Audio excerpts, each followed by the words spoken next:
நம்ம Ashwin sweets and snacks export பண்றதுக்கு 7373041434 மற்றும் www.ashwinsweets.com கான்டாக்ட் பண்ணுங்க. ஈரோடு மாவட்டம் அந்தியூர் அருகே பொங்கல் பண்டிகையை முன்னிட்டு நடந்த விளையாட்டுப் போட்டியை பார்த்துக் கொண்டிருந்த பெண்ணிடம் அத்துமீறியதாக விடுதலை சிறுத்தைகள் கட்சி மாவட்ட செயலாளரின் மகன் உள்பட 3 பேரை கைது செய்த போலீசார் பெண்ணையும் அவரது குடும்பத்தினரையும் தாக்கியதாக மாவட்ட செயலாளர் மீதும் வழக்கு பதிவு செய்துள்ளனர்.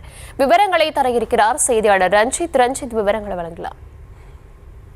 கரூர் மாவட்டத்தைச் சேர்ந்த 20 வயதான பைரோஸ் என்பவர் தன்னுடைய உறவினருடைய வீட்டுக்கு ஈரோடு மாவட்டம் அந்தியூருக்குள்ள பிரம்மதேசம் பகுதியில் இருக்கக்கூடிய அவருடைய உறவினர் வீட்டுக்கு நேற்று முன்தினம் வந்திருக்கார். அப்போது அந்த பொங்கல் பண்டிகையின் போது விளையாட்டு போட்டி அந்த பகுதியில் நடைபெற்றிருக்கிறது.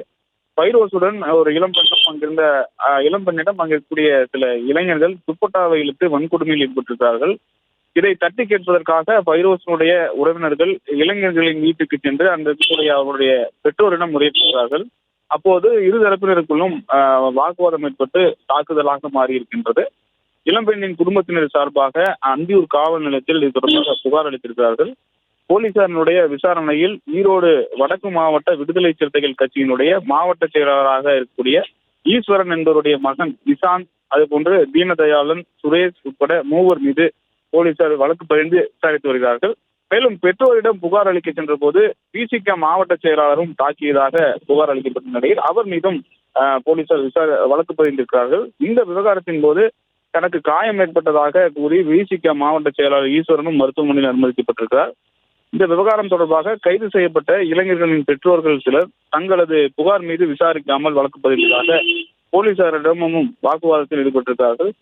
இதனிடையே விடுதலை சிறுத்தைகள் கட்சியினுடைய மாவட்ட செயலாளர் ஈஸ்வரன் தரப்பிலும் ரேவதி என்பவர் கொடுத்த புகாரின் பேரில் கரூரை சேர்ந்த பைரோஸ் மற்றும் அவருடைய உறவினர்கள் உட்பட 5 பேர் மீது போலீசார் வழக்கு பதிந்து விசாரித்து வருகிறார்கள். பொங்கல் பண்டிகையின் போது நடைபெற்ற விளையாட்டின் போது 9 பேர் மீது வழக்கு பதிந்துள்ள சம்பவம் இந்த பகுதியில் ஒரு பரபரப்பை ஏற்படுத்தியிருக்கின்றது. விவரங்களுக்கு நன்றி.